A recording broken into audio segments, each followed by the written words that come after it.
Eu quero compartilhar com você, no programa Verdade e Vida de hoje, uma palavra consoladora, uma palavra para abençoar o seu coração. Vamos basear esta palavra em João capítulo 5, versos 6 a 9. Vamos ouvir a leitura deste texto. Jesus, vendo-o deitado e sabendo que estava assim há muito tempo, perguntou-lhe: Queres ser curado? Respondeu-lhe o enfermo: Senhor, não tenho ninguém que me ponha no tanque quando a água é agitada, pois enquanto eu vou, desce outro antes de mim. Então lhe disse Jesus: Levanta-te, toma o teu leito e anda. Imediatamente o homem se viu curado e, tomando o leito, pôs-se a andar. E aquele dia era sábado. Era uma festa em Jerusalém e Jesus vai para esta festa. As multidões celebram e festejam. Entretanto, Jesus deixa os festejos, as alegrias múltiplas desta festa para ir ao tanque de Betesda, que significa casa de misericórdia. Nesse local, diz a Escritura, que havia uma multidão de enfermos, cegos, coxos, paralíticos, em 5 pavilhões. E no meio havia uma espécie de tanque, onde havia uma crença dos enfermos ali, que periodicamente descia um anjo e agitava a água. E o primeiro que pulasse nesta piscina, nesse tanque, era curado de qualquer doença que tivesse.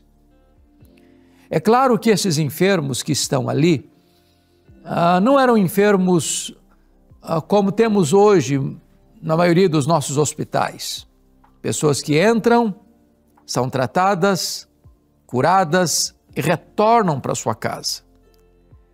Porque o texto nos informa que ali havia uma multidão de enfermos, cegos, coxos e paralíticos. Em outras palavras, problemas que a medicina não tinha resposta e ainda não tem. Doentes incuráveis, problemas insolúveis, insanáveis.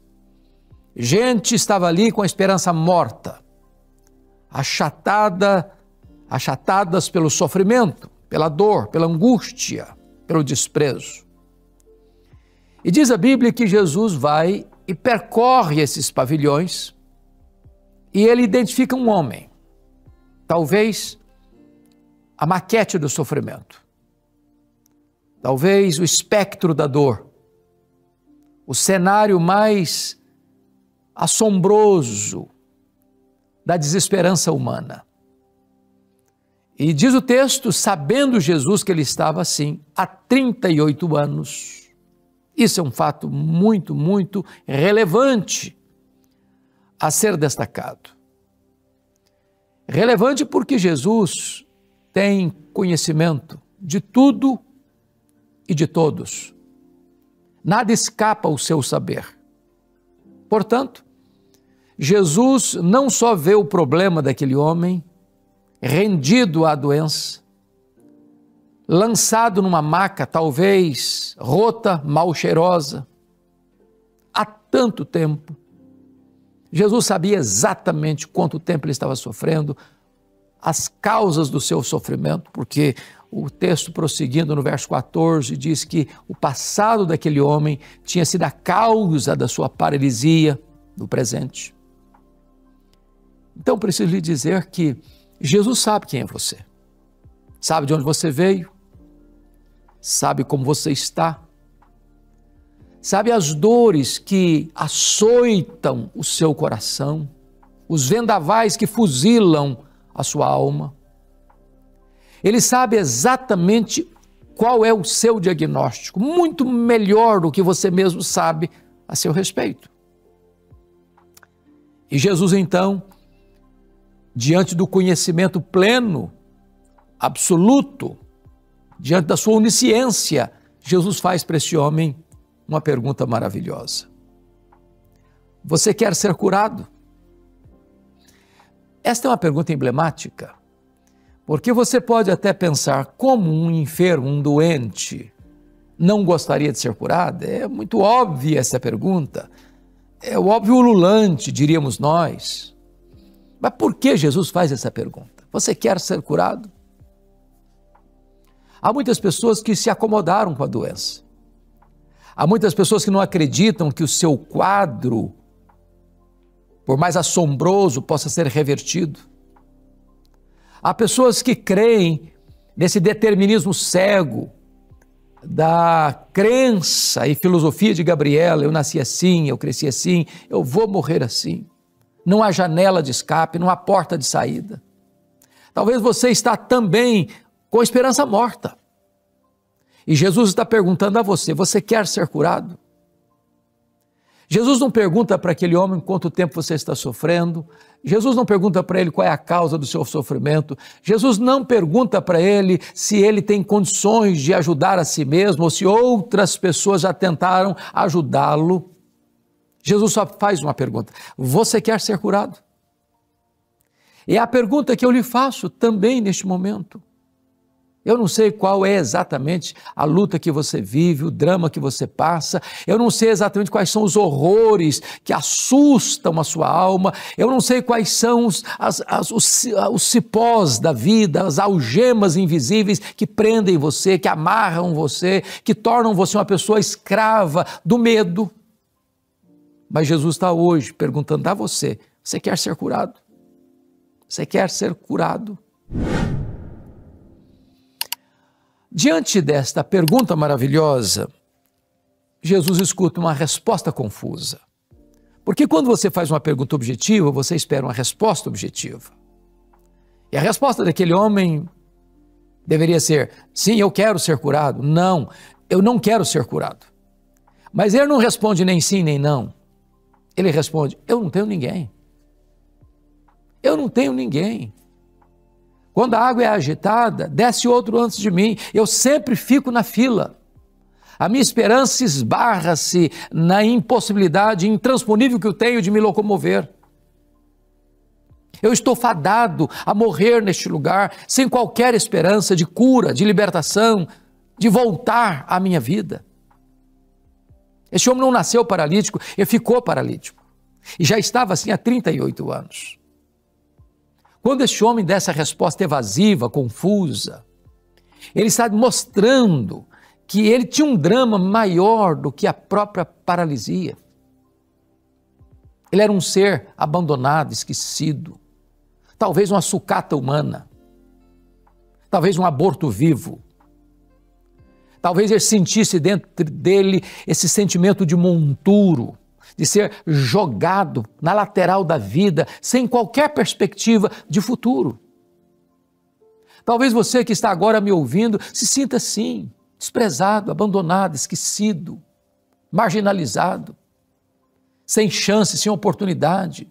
Ninguém te vê, ninguém olha a sua condição, a sua situação, e você está ao léu, à deriva, rendido ou entregue à sua própria sorte.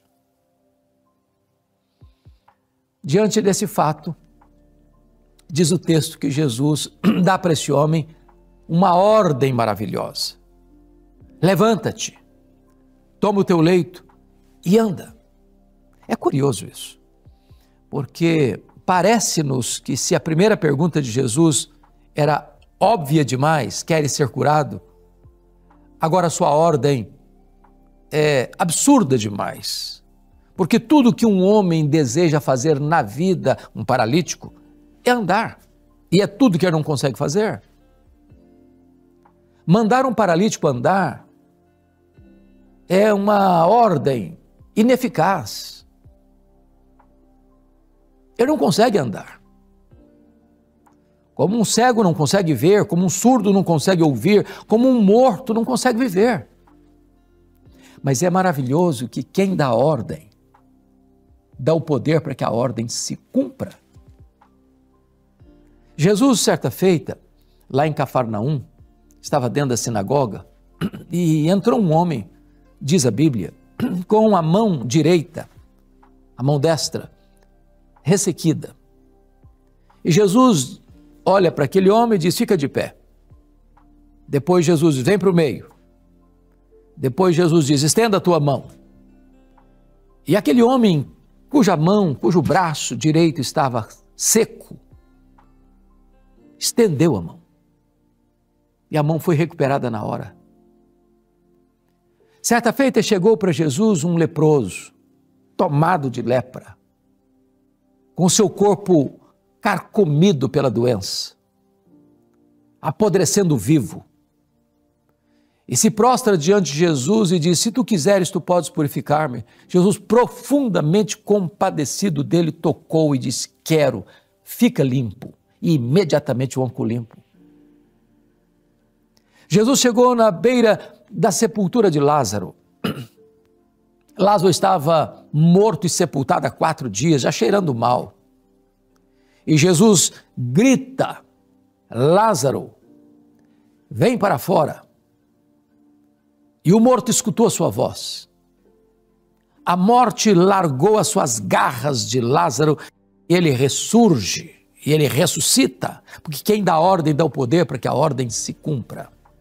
Você não consegue livrar a você mesmo, você não consegue purificar a você mesmo, você não consegue perdoar a você mesmo, você não consegue se levantar com as suas próprias forças. Mas Jesus está dizendo hoje para você, levante-se. É Ele quem vai levantar você, é Ele quem vai dar poder para você se erguer, é Ele quem vai perdoar, é Ele quem vai restaurar, é Ele quem vai fazer tudo novo na sua vida. Levante-se. E diz a Bíblia que diante desta ordem maravilhosa, há um resultado maravilhoso, porque imediatamente o homem se levantou e pôs-se a andar. Hoje Jesus é poderoso para libertar você, para perdoar você, para curar você, para restaurar você, para fazer tudo novo na sua vida. Não importa o drama que você esteja vivendo, o pecado que tenazmente assediou você, as correntes do mal, do vício, das mazelas da vida que prenderam você com as suas garras possantes, o libertador chegou. O Salvador chegou. Aquele que tem todo o poder e toda a autoridade nos céus e na terra está aqui para curar você, para levantar você, para restaurar você, para fazer tudo novo na sua história e na sua vida. Hoje, você pode fazer a decisão e tomar a decisão mais importante da sua história. Talvez você esteja no seu tanque de Betesda. Talvez ao seu redor você vê muita gente machucada pela vida, ferida, doente, escravizada. De vez em quando você escuta que alguém foi liberto e você passa ano, décadas e ainda se mantém prisioneiro. Talvez a sua esperança esteja achatada, esmagada. Talvez a sua esperança esteja morta. Mas Jesus chegou, e chegou na sua vida, para fazer um grande milagre na sua vida, para restaurar a sua sorte, para dar a você salvação, vida eterna, para dar a você este presente que dinheiro não compra, que obras não merecem. É de graça, a salvação, o perdão, a vida eterna. Eu quero orar com você, colocar a sua vida diante do trono da graça de Deus. Onde você está, ore comigo neste momento. Querido Deus, te agradecemos pela tua palavra, te agradecemos pela esperança que ela nos traz, te agradecemos por Jesus, o teu Filho, o único nome dado entre os homens pelo qual importa que sejamos salvos. Aplica esta palavra, Senhor, ao coração daqueles que nos assistem. Assim oramos, em nome de Jesus. Amém.